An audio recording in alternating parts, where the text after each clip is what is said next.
Hi friends, പുതിയൊരു സ്റ്റോറിയിലേക്ക് എല്ലാവർക്കും സ്വാഗതം. അങ്ങനെ രോഹിത്തിന് ജാമ്യം കിട്ടിയതറിഞ്ഞ് ഗംഗാധര മേനോൻ നാട്ടിലേക്ക് എത്തുന്നുണ്ട്. ആദ്യം പോകുന്നത് കൊല്ലപ്പള്ളിയിലേക്കായിരിക്കും. ഗംഗേട്ടനെ കണ്ട ഉടനെ കമല ചോദിക്കുന്നുണ്ട്, ഓ, ഇവിടെ ഇത്രയ്ക്കൊക്കെ പ്രശ്നം നടന്നിട്ടും ഗംഗേട്ടനെ ഇപ്പോഴാണ് ഇങ്ങോട്ടേക്ക് വരാൻ തോന്നിയത്? രോഹിത് പുറത്തിറങ്ങിയതറിഞ്ഞ് വന്നതായിരിക്കും. എൻ്റെ മകൻ്റെ തലയിൽ എല്ലാം കെട്ടിവെച്ച് രോഹിത് അങ്ങ് കഴിച്ചലായി എന്നൊക്കെ പറയുകയാണ് കമല. അപ്പോൾ ഗംഗേട്ടൻ പറയുന്നുണ്ട്, നീ ഒറ്റയൊരുത്തിയാണ് അവനെ ഇത്ര വഷളാക്കിയത്.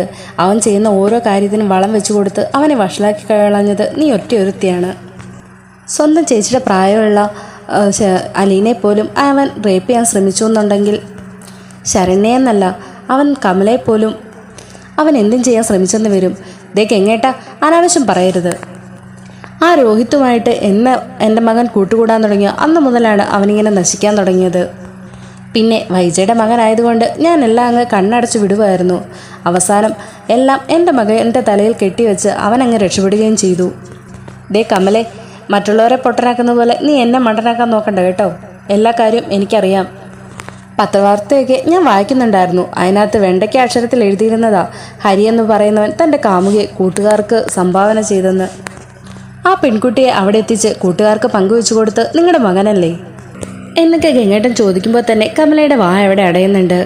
ഈ സമയത്ത് അങ്ങോട്ടേക്ക് ശിവശങ്കറും മനുവും വരികയാണ്. ശിവശങ്കർ ചോദിക്കുന്നുണ്ട്, അല്ല ഗംഗേട്ടൻ ഇതെപ്പോൾ എത്തി? ആ, ഞാൻ വന്നിട്ട് കുറച്ചു നേരമായി. നിന്റെ ഭാര്യയുടെ ചോദ്യം ചെയ്യലൊക്കെ കഴിഞ്ഞിട്ട് അകത്തേക്ക് കയറാമെന്ന് കരുതി എന്ന് ഗംഗേട്ടൻ പറയുമ്പോഴത്തേക്കിനും ശിവശങ്കർ അങ്ങ് കമലയെ തുറച്ചു നോക്കും. നിങ്ങൾ എന്നെ തുറച്ചു നോക്കുമൊന്നും വേണ്ട. ഇത്രയും പ്രശ്നങ്ങളൊക്കെ ഇവിടെ നടന്നിട്ടും ഗംഗേട്ടൻ എന്തേ വരാഞ്ഞെന്ന് ഞാൻ ചോദിച്ചതേ ഉള്ളൂ, അല്ലാതെ ഞാൻ വേറൊന്നും ചോദിച്ചില്ല എന്നും പറഞ്ഞ് കമല അങ്ങ് അകത്തേക്ക് പോവും. അപ്പം മനു അങ്ങളെ വാ എന്ന് പറഞ്ഞ് അകത്തേക്ക് ക്ഷണിക്കുന്നുണ്ട്. അങ്ങനെ ഗംഗാധരൻ അകത്തേക്ക് കയറി വരുന്നുണ്ട്. അപ്പോൾ ശിവശങ്കർ പറയുന്നുണ്ട്, ഞാൻ ഗംഗേട്ടനെ ഒരുപാട് തവണ വിളിച്ചു തന്നു, പക്ഷെ ഗംഗേട്ടൻ ഫോൺ എടുത്തില്ല. ഹരിയും രോഹിത്തിനെ പുറത്തിറക്കാൻ വേണ്ടി എന്തെങ്കിലും വഴിയുണ്ടോ എന്ന് ചോദിക്കാൻ വേണ്ടിയിട്ടായിരുന്നു ഞാൻ വിളിച്ചത്. ഗംഗേട്ടനാവുമ്പോൾ എന്തെങ്കിലുമൊക്കെ ചെയ്യാൻ പറ്റുമല്ലോ എന്നോർത്താണ് ഞാൻ വിളിച്ചത്. ഇല്ല ശിവശങ്കറെ, ഇങ്ങനെയുള്ള ചീഞ്ഞ കേസിലൊന്നും ഞാൻ ഇടപെടില്ല. ആകെപ്പാടെ നാണം കെട്ട അവസ്ഥയിലാണ് ഞാൻ അവിടെ കഴിഞ്ഞിരുന്നത്. പത്രത്തിലും ടി വിയിലും ഒക്കെ കൈതക്കൽ മാളക വീട്ടിലെ കുട്ടികളെന്ന് മെൻഷൻ ചെയ്തിട്ടുണ്ടായിരുന്നല്ലോ. നിന്റെ മകനൊക്കെ എന്തിൻ്റെ കേടാ? പാവപ്പെട്ട ഒരു കുടുംബത്തെ മൊത്തം നാണം കെടുത്തിയില്ലേ? അത് പിന്നെ ഗംഗേട്ട, അത് അവന്മാർക്കൊരു അബദ്ധം പറ്റിയതാ. അബദ്ധം പറ്റിയതോ? ഇതാണല്ലേടാ അബദ്ധം. ഇവനൊക്കെ നല്ല തല്ല് കിട്ടാത്തതിൻ്റെ കുറവാ.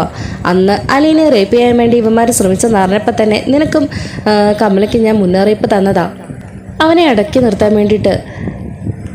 അതെങ്ങനെയാ? നിന്റെ ഭാര്യ അവനെ കയറൂരി വിടുകയല്ലേ? അപ്പോൾ പിന്നെ അവൻ്റെ സ്വഭാവം വെച്ച് അവൻ ഇതല്ല ഇതിനപ്പുറവും ചെയ്യും എന്നൊക്കെ പറയുമ്പോൾ കമല അങ്ങോട്ട് വരികയാണ്. ഓ, ഇനി എല്ലാം കൂടെ എൻ്റെ തലയിലേക്ക് കെട്ടിവെച്ചോ? എനിക്കറിയാം എൻ്റെ മകനെ, അവൻ ഒരിക്കലും ഇങ്ങനെയൊന്നും ചെയ്യില്ല. പിന്നെ ആ രോഹിത്തിൻ്റെ നിർബന്ധത്തിന് ചിലപ്പം അവൻ വല്ലതും ചെയ്തു കാണും. ആ അലീന എന്ന് പറയുന്നവൾ ആ ശരണ്യയുടെ വീട്ടിൽ പോയി അവളെ കൊണ്ട് മൊഴി മാറ്റി പറയിപ്പിച്ചതാണ്. അല്ലെങ്കിൽ അന്ന് തന്നെ അവൾ പറയത്തില്ലായിരുന്നോ രോഹിത്തും അവളെ ഒന്നും ചെയ്തിട്ടില്ലെന്ന്? ഇപ്പോൾ കുറ്റമൊത്തം എൻ്റെ മകന്. ആ അലീനയ്ക്ക് ബാലേന്ദ്രൻ്റെ കുടുംബത്തോട് എന്തോ അടുപ്പമുണ്ട്. അത് ചിലപ്പോൾ ഇനി ആ ബാലേന്ദ്രൻ്റെ സ്വത്തുക്കൾ മൊത്തം തട്ടിയെടുക്കാനുള്ള അടവായിരിക്കും. ദേ കമലെ, നീ ഒന്നും മിണ്ടായിരിക്കുന്നുണ്ടോ? നീ പറയുന്ന പോലെ അവൾ അങ്ങനത്തെ ഒരു കുട്ടിയേ അല്ല. ഓ, ഇപ്പോൾ അവളെ പറഞ്ഞപ്പോൾ നിങ്ങൾക്ക് പൊള്ളിയോ ശിവേട്ടാ? പണ്ട് നിങ്ങൾക്ക് അവളെ കണ്ണെടുത്താൽ കണ്ടുകൂടായിരുന്നല്ലോ. ഇപ്പോൾ പെട്ടെന്ന് നിങ്ങൾക്കൊക്കെ ഇതെന്താ പറ്റിയത്? എന്തായാലും എൻ്റെ മകനൊന്ന് പുറത്തിറങ്ങട്ടെ, എല്ലാം ഞാൻ കണ്ടുപിടിക്കുന്നുണ്ട് എന്നും പറഞ്ഞ് കമല അങ്ങ് അകത്തേക്ക് കയറിപ്പോവും. അപ്പോൾ ശിവശങ്കർ പറയുന്നുണ്ട്, ഗംഗേട്ടൻ ഇതൊന്നും വലിയ കാര്യമാക്കണ്ട. അവൾക്കിപ്പോഴും മനസ്സിലായിട്ടില്ല ഈ കേസിൻ്റെ സീരിയസ്നെസ്. അവൾ ഇപ്പോഴും വിചാരിച്ചിരിക്കുന്നത് തൻ്റെ മകനൊരു പെൺകുട്ടിയെ നുള്ളി എന്നുള്ളൊരു കേസാണെന്നാണ്. അതിനു വേണ്ടിയിട്ടാണ് അവളുടെ മകൻ ജയിലിൽ പോയെന്നാണ് അവളുടെ വിചാരം. നീ കൂടുതലൊന്നും പറയണ്ട. എനിക്കറിയത്തില്ലേടാ കമലയുടെ സ്വഭാവം. സ്വന്തം കാര്യം വെളുപ്പിക്കാൻ വേണ്ടിയിട്ട് അവൾ വായി തോന്നിയത് എന്തും പറയും. എന്തായാലും ഞാൻ അമ്മയൊന്നും കാണട്ടെ എന്നും പറഞ്ഞ് ഗംഗേട്ടൻ അകത്തേക്ക് കയറിപ്പോകുന്നുണ്ട്. എടാ മോനെ, നീ ഇത്രയും നാൾ എവിടെയായിരുന്നടാ? ഇവിടെ നടക്കുന്ന കാര്യങ്ങൾ വല്ലതും നീ അറിയുന്നുണ്ടോ എന്ന് മുത്തശ്ശി ചോദിക്കുമ്പോൾ ഗംഗേട്ടൻ പറയുന്നുണ്ട്, ആ, ഞാനെല്ലാം അറിയുന്നുണ്ടമ്മേ. ഇവന്മാർ കാരണം എനിക്കവിടെ ഒരാളുടെ മുഖത്ത് പോലും നോക്കാൻ പറ്റാത്ത അവസ്ഥയായി. എന്നെ അറിയാവുന്നവർക്കൊക്കെ നന്നായിട്ടറിയാം എൻ്റെ പെങ്ങളുടെയും സഹോദരൻ്റെയും മക്കളാണ് ഈ കേസിലെ പ്രതികളെന്ന്. എടാ മോനെ, രോഹിത്തിന് ജാമ്യം കിട്ടി. എന്നാൽ ഹരിക്ക് 3 മാസവും കൂടെയാണ് റിമാൻഡ് നീട്ടിയത്. എടാ മോനെ, നിനക്ക് പോലീസിലും പട്ടാളത്തിലുമൊക്കെ നല്ല പിടിപാടുള്ളതല്ലേ എന്നിങ്ങനെ ചോദിക്കുമ്പോഴത്തേനും ഗംഗേട്ടൻ പറയുന്നുണ്ട്, അമ്മ ഇതെന്തറിഞ്ഞിട്ടായി പറയുന്നത്? ഒരു പാവം പിടിച്ച പെൺകുട്ടിയോടാണ് അവന്മാർ ഇങ്ങനത്തെ ദ്രോഹം ചെയ്തത്. ഈ സംഭവം തന്നെ നമ്മുടെ കുടുംബത്തിലെ ഒരു പെൺകുട്ടിയോടാണ് ചെയ്തിരുന്നെങ്കിൽ നമ്മൾ അവരെ വെറുതെ വിടുവോ? അമ്മ തന്നെ ഒന്ന് ആലോചിച്ച് നോക്കിയേ. ഇങ്ങനെയുള്ള ചീഞ്ഞ കേസിലൊന്നും ഞാൻ ഇടപെടില്ലമ്മേ. അന്ന് തന്നെ ആ അലീനയുടെ നേരെ ഇവന്മാർ ഈ വൃത്തികേടൊക്കെ ചെയ്യാൻ മുതിർന്ന ആ സമയത്ത് തന്നെ അവന്മാരെ പിടിച്ച് പോലീസിലാക്കേണ്ടതായിരുന്നു. അന്നത് ചെയ്തിരുന്നെങ്കിൽ ഇന്ന് ഈ പെൺകുട്ടിക്ക് ഈ അവസ്ഥ വരില്ലായിരുന്നു. എന്നാലും മോനെ, അവൻ നമ്മുടെ കുട്ടിയല്ലേ, അവൻ എന്തെങ്കിലും ഒരു അബദ്ധം പറ്റിപ്പോയതായിരിക്കും. ഇല്ലമ്മേ, അമ്മ ഇനി ഈ കാര്യം പറഞ്ഞുകൊണ്ട് എൻ്റെ അടുത്തേക്ക് വരണ്ട. ഇതൊക്കെ കൊണ്ട് തന്നെയാണ് ഈ വിവരം ഞാൻ അറിഞ്ഞപ്പോൾ ഇങ്ങോട്ടേക്ക് വരാതിരുന്നതും വിളിക്കാതിരുന്നതും. അവൻ തെറ്റ് ചെയ്തിട്ടുണ്ടെങ്കിൽ അതിനുള്ള ശിക്ഷ അവന് കിട്ടിയേ തീരൂ എന്നൊക്കെ പറയുകയാണ് ഗംഗേട്ടൻ. എന്നാൽ ശരിയമ്മേ, ഞാൻ എന്തായാലും ബാലേന്ദ്രൻ്റെ വീട് വരെ ഒന്ന് പോയിട്ട് വരാം എന്നും പറഞ്ഞ് ഗംഗേട്ടൻ മനുവിനെയും കൂട്ടി കടപ്പാട്ടൂരിലേക്ക് എത്തുന്നുണ്ട്. കൃഷ്ണമോളായിരിക്കും വാതിൽ തുറക്കുന്നത്. അങ്കിൾ എപ്പോൾ എത്തി? വാ അങ്കിളെ, അകത്തേക്ക് വാ. മനുവേട്ടാ വാ, കയറി വാ എന്നും പറഞ്ഞ് രണ്ടുപേരും ക്ഷണിച്ച് അകത്തേക്ക് കയറ്റുന്നുണ്ട്. മോളെ, അച്ഛനില്ലേ? ഉണ്ടങ്കിളെ, ഞാൻ അച്ഛനെ വിളിക്കാം എന്നും പറഞ്ഞ് കൃഷ്ണമോള് മുകളിലേക്ക് പോകുന്നുണ്ട്. അന്നേരം അങ്ങോട്ടേക്ക് അലീന വരും. അങ്കിളെ എപ്പോൾ എത്തി? ഞാൻ ഇപ്പോൾ വന്നതേ ഉള്ളൂ മോളെ. അല്ല, രോഹിത്തിൻ്റെ ഇപ്പോഴത്തെ നിലപാടെന്താ എന്നൊക്കെ ഗംഗാധര മേനോൻ ചോദിക്കും. അപ്പോൾ അലീന പറയുന്നുണ്ട്, അവൻ ആളാകെ അങ്ങ് മാറിപ്പോയെങ്കിലേ. എല്ലാവരുടെയും അടുത്ത് അവൻ ഭയങ്കര ദേഷ്യത്തിലാണ്. എന്തിനു പറയുന്നു, വൈജമേടത്തിൻ്റെ ബൈബുദ്ധയുടെ അടുത്ത് എല്ലാവരുടെ ഒരിക്കലും അവൻ ദേഷ്യത്തിൽ തന്നെയാണ് സംസാരിക്കുന്നതും പെരുമാറുന്നതും. അവനിപ്പോൾ റൂമിൽ നിന്ന് പുറത്തു പോലും ഇറങ്ങുന്നില്ല. അപ്പോൾ ഗംഗേട്ടൻ പറയുന്നുണ്ട്, അതൊക്കെ കുറച്ച് കഴിയുമ്പോൾ അങ്ങ് മാറിക്കോളും മോളെ. എല്ലാവരെയും ഫേസ് ചെയ്യാനുള്ള ഒരു മടിയൊക്കെ ആയിരിക്കും അതിന് കാരണം എന്നിങ്ങനെ പറയുകയാണ് ഗംഗേട്ടൻ. അപ്പോൾ ബാലേന്ദ്രൻ അങ്ങോട്ടേക്ക് വരികയാണ്. ആഹാ, ഗംഗേട്ടനോ? ഇവിടുത്തെ പ്രശ്നങ്ങളൊക്കെ ഗംഗേട്ടൻ അറിഞ്ഞു കാണുമായിരിക്കുമല്ലോ. ഞാനെല്ലാം അറിഞ്ഞു ബാലേന്ദ്ര. ഞാൻ മനഃപൂർവ്വം തന്നെ ഇങ്ങോട്ട് വരാതിരുന്നതാ. അവിടെയുള്ളവർക്ക് എല്ലാവർക്കും തന്നെ എന്നെ അറിയാം. രോഹിത്ത് എൻ്റെ സഹോദരിയുടെ മകനാണെന്നും അതുപോലെ ഹരി എൻ്റെ സഹോദരൻ്റെ മകനാണെന്നും. നാണക്കേട് കാരണം എനിക്ക് കുറച്ച് ദിവസത്തേക്കിന് പുറത്ത് പോലും ഒന്നും ഇറങ്ങാൻ പറ്റിയിട്ടില്ല. പിന്നെ ഇങ്ങനത്തെ ഒരു ചീഞ്ഞ കേസായിരുന്നതുകൊണ്ടാണ് ഞാൻ ഇതിനൊന്നും ഇറങ്ങിത്തിരിക്കാഞ്ഞത്. എനിക്കെല്ലാം മനസ്സിലാവുന്നുണ്ട് ഗംഗേട്ടാ. ഞാൻ തന്നെ നാണക്കേട് കാരണം പുറത്തിറങ്ങാൻ പറ്റാതെ എത്ര ദിവസം ഇതിനകത്ത് തന്നെ ഇരുന്നെന്നറിയുമോ? പോരാത്തതിന് നാട്ടുകാരുടെ കല്ലേറും പരിഹാസവും ജീവിതം മടുത്തുനിന്ന് തന്നെ അങ്ങ് തീരുമാനിച്ചതാ. അപ്പോഴാണ് എൻ്റെ മൂത്ത മകൾ അലീന ആ ശരണ്യയുടെ വീട്ടിൽ പോവുകയും അവളുമായിട്ട് കണ്ട് സംസാരിക്കുകയൊക്കെ ചെയ്തത്. അതിൽ നിന്ന് രോഹിത് ഒരു തെറ്റും ചെയ്തിട്ടില്ലെന്ന് അവൾക്ക് മനസ്സിലായി. അലീന, അവൾ ഒരാൾ കാരണം മാത്രമാണ് എനിക്കിപ്പോൾ എൻ്റെ തല ഇങ്ങനെ ഉയർത്തിപ്പിടിച്ച് നടക്കാൻ സാധിക്കുന്നത് എന്നൊക്കെ ബാലേന്ദ്രൻ പറയുമ്പോൾ ഗംഗേട്ടൻ പറയുന്നുണ്ട്, ഞാനതൊക്കെ അറിഞ്ഞു ബാലേന്ദ്ര. ഇങ്ങോട്ടേക്ക് വരുന്ന വഴി മനു എന്നോട് എല്ലാ കാര്യങ്ങളും പറഞ്ഞു. എനിക്ക് നിന്നോട് എങ്ങനെ നന്ദി പറയണമെന്ന് അറിയില്ല മോളെ. നീ രക്ഷിച്ചത് രോഹിത്തിനെ മാത്രമല്ല, ഞങ്ങളുടെ കുടുംബത്തിൻ്റെ അഭിമാനം കൂടിയാണ് എന്നൊക്കെ പറയുമ്പോൾ അലീന പറയും, അയ്യോ അങ്കിൾ എന്നോട് നന്ദിയൊന്നും പറയണ്ട. ഇത് എൻ്റെ കടമയല്ലേ. എനിക്ക് ഉറപ്പായിരുന്നു രോഹിത് ഇങ്ങനെയൊന്നും ചെയ്യില്ലെന്ന്. അതുകൊണ്ട് തന്നെയാണ് ഞാൻ ഇതിനു വേണ്ടി ഇറങ്ങി തിരിച്ചതും. നിന്നെപ്പോലൊരു മകളെ ഈ കുടുംബത്തിന് കിട്ടിയ ഞങ്ങൾ എന്തുകൊണ്ടും ഒരു ഭാഗ്യവാന്മാർ തന്നെയാ മോളെ എന്നൊക്കെ പറഞ്ഞ് ഗംഗേട്ടൻ അലീനയെ കൂടി ചേർത്ത് പിടിക്കുന്നുണ്ട്. അതിനുശേഷം കുറേ നേരം അവർ തമ്മിൽ ഓരോന്നൊക്കെ സംസാരിക്കുന്നുണ്ട്. പിന്നീട് ഗംഗേട്ടൻ ചോദിക്കുന്നുണ്ട്, അല്ല രോഹിത് എവിടെ? അവനെ കാണാൻ കൂടി വേണ്ടിയിട്ടാണ് ഞാൻ ഇങ്ങോട്ടേക്ക് വന്നത്. അപ്പോൾ ബാലേന്ദ്രൻ പറയും, അവൻ മുകളിലുണ്ട് ഗംഗേട്ട. ഒരുമാതിരി ഭ്രാന്തിളകിയതുപോലെയാണ് അവൻ്റെ പെരുമാറ്റവും രീതിയൊക്കെ. എങ്കിലും ഗംഗേട്ടൻ അവനെ കാണാനായിട്ട് മുകളിലേക്ക് കയറി ചെല്ലുന്നുണ്ട്. അങ്ങനെ ഗംഗേട്ടൻ ഡോറെ തട്ടി വിളിക്കുന്നുണ്ട്. കുറച്ചു നേരത്തെ തട്ടലിന് ശേഷം രോഹിത് ദേഷ്യത്തോടു കൂടി തന്നെ വാതിൽ തുറക്കുന്നുണ്ടെങ്കിലും ഗംഗേട്ടനെ കാണുമ്പോൾ ഒരു പുച്ഛഭാവത്തോടെ അങ്കിളോ എന്നിങ്ങനെ ചോദിക്കുന്നുണ്ട്. അപ്പോൾ ഗംഗേട്ടൻ പറയുന്നുണ്ട്, അല്ല എന്താ മോനെ നിൻ്റെ പരിപാടി? ഇതിനകത്ത് തന്നെ അങ്ങ് ഒതുങ്ങി കൂടാന്ന് തീരുമാനിച്ചോ എന്നൊക്കെ ഗംഗേട്ടൻ ചോദിക്കുമ്പോൾ രോഹിത് പറയുന്നുണ്ട്,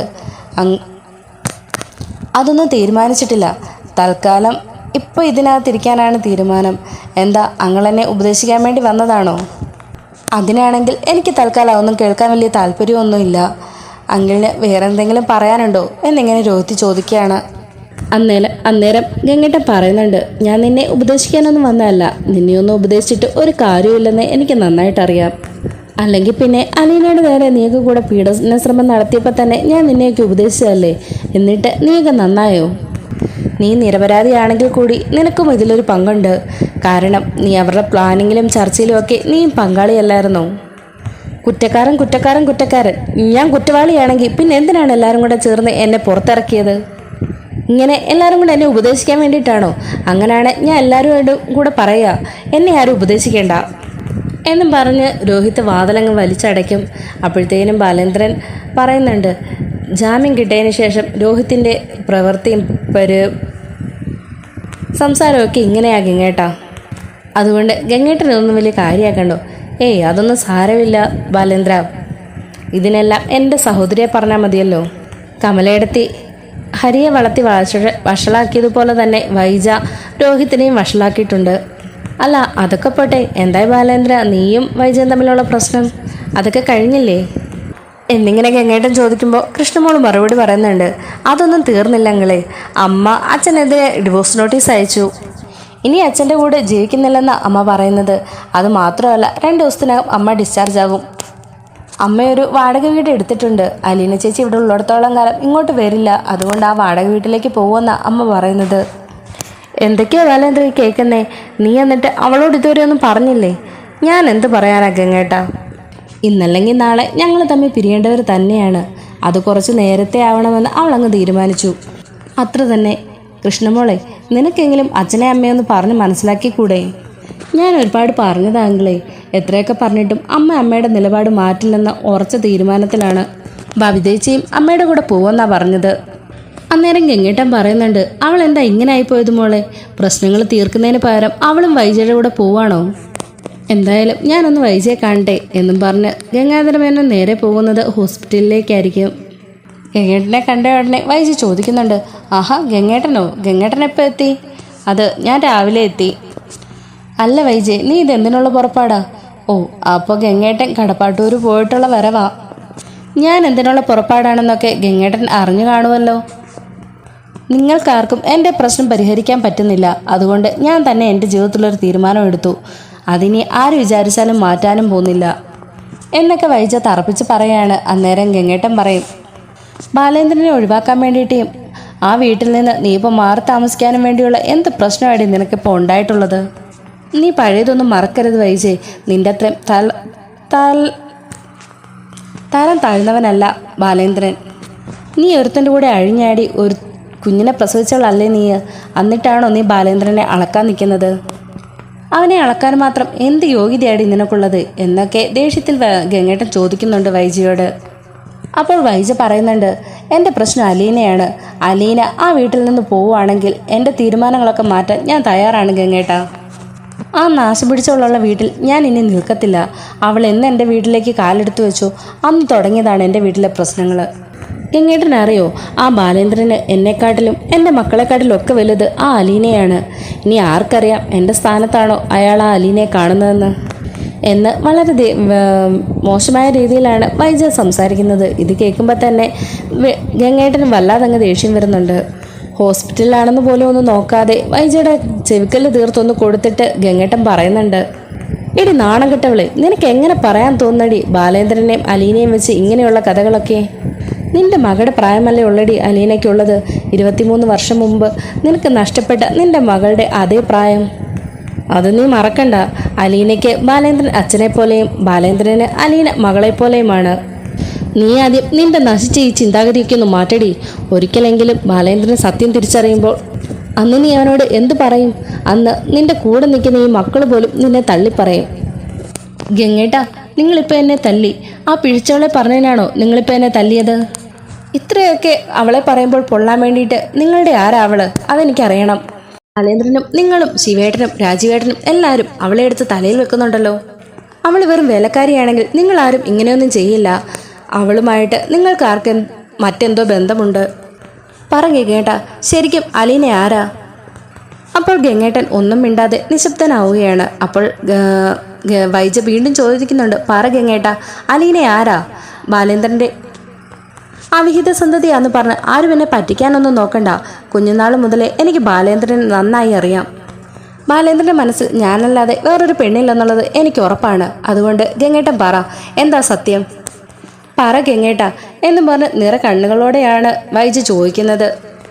അപ്പോൾ ഗംഗാധരൻ പറയുന്നുണ്ട്, വൈജേ, അലീന ആരാണെന്നുള്ള വിവരം തൽക്കാലം ഇപ്പം നീ അറിയണ്ട. എന്നാലും ഒന്നും ഞാൻ പറയാം. അലീനയുമായിട്ടുള്ള യുദ്ധം ചെയ്യുന്നത് അത് നിനക്ക് അത്ര നല്ലതിനല്ല.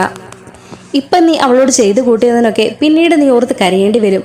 അതുകൊണ്ട് അവളോട് നീ ആവശ്യമില്ലാത്ത വഴക്കിനൊന്നും പോകണ്ട. ഞാൻ പറഞ്ഞില്ലെന്ന് വേണ്ട എന്ന് പറഞ്ഞ് ഗംഗേട്ടൻ അവിടെ നിന്ന് പോകുവാണ്. അന്നേരം വൈജ അവിടെ കിടന്നിങ്ങനെ ആലോചിക്കുന്നുണ്ട്. എൻ്റെ കുടുംബമായിട്ട് അലീനയ്ക്ക് എന്തോ ഒരു ബന്ധമുണ്ട്. അതെന്താണെന്ന് കണ്ടുപിടിക്കണം. ഇനി അഥവാ എനിക്ക് 23 വർഷം മുമ്പ് എന്നിൽ നിന്ന് നഷ്ടപ്പെട്ടു പോയ എൻ്റെ മകളായിരിക്കുമോ അലീന? എന്തായാലും ഞാൻ ഈ കിടപ്പിൽ നിന്ന് എഴുന്നേക്കട്ടെ. എന്നിട്ട് അലീനയുടെ DNA ടെസ്റ്റ് ഒന്ന് ചെയ്തു നോക്കണം എന്നൊക്കെ ചിന്തിച്ച് വൈജ ഇങ്ങനെ കിടക്കുകയാണ്. പിന്നീട് കാണിക്കുന്നത് അലീന രോഹിത്തിനുള്ള ചായയുമായിട്ട് അവൻ്റെ റൂമിലേക്ക് പോകുന്നതാണ്. രോഹിത് അലീനയോട് ചോദിക്കുന്നുണ്ട്, എന്താടി, എന്തിനാ നീ ഏത് സമയം ഇങ്ങോട്ട് വരുന്നത്? ഞാൻ നിന്നോട് ചായ ചോദിച്ചതോ? എന്താ മോനെ ഇങ്ങനെ? നീ എന്തിനാ എന്നോട് ഇങ്ങനെ ദേഷ്യപ്പെടുന്നത്? ഞാൻ എന്ത് തെറ്റ് ചെയ്തിട്ടാ? നീ ഇനിയും ഈ കഴിഞ്ഞതൊക്കെ ഓർത്ത് ഇങ്ങനെ അടച്ചുപൂട്ടി ഈ റൂമിനകത്തിരിക്കരുത്. വെളിയിലേക്ക് ഇറങ്ങണം. ഇനിയും കോളേജിലൊക്കെ പോകണം. എന്നാലേ നിൻ്റെ ഈ മൈൻഡൊക്കെ ഒന്ന് മാറത്തുള്ളൂ. എൻ്റെ മൈൻഡ് ഓക്കെ ആക്കാൻ എനിക്കറിയാടി. അതിന് നിൻ്റെ ഉപദേശം എനിക്ക് വേണ്ട. മേലാൽ ഇനി ഞാൻ ചോദിക്കാതെ ഒരു സാധനമായിട്ട് ഇങ്ങോട്ടേക്ക് കയറി വന്ന പ്രായമൊന്നും ഞാൻ നോക്കുകയല്ല, പറഞ്ഞേക്കാം എന്നും പറഞ്ഞ് രോഹിത് അങ്ങ് വാതിലടയ്ക്കും. ഈ സമയത്ത് ഇതും കണ്ടുകൊണ്ട് തന്നെ ആ സൈഡിൽ ബാലേന്ദ്രൻ നിൽക്കുന്നുണ്ട്. നീ എന്തിനാ മോളെ ചായയായിട്ട് അവൻ്റെ അടുത്തേക്ക് പോകുന്നത്? അവനൊക്കെ കുറച്ച് സമയം എടുക്കുമായിരിക്കും. അച്ഛാ, അവനിങ്ങനെ റൂമിൽ തന്നെ ഇരുന്നാൽ അവൻ ഇനിയും ഡിപ്രഷനിലേക്ക് പോവുകയുള്ളൂ. അതുകൊണ്ട് അവൻ ഇനി എന്തെല്ലാം എന്നെ ചീത്ത പറഞ്ഞാലും ഞാൻ അവൻ്റെ റൂമിലേക്ക് ഇനിയും പോകും. അച്ഛൻ്റെ പഴയ രോഹിത്തിനെ ഞാൻ തിരികെ കൊണ്ടുവരും എന്നൊക്കെ പറഞ്ഞ് അലീന അവിടെ നിന്ന് പോവുകയാണ്.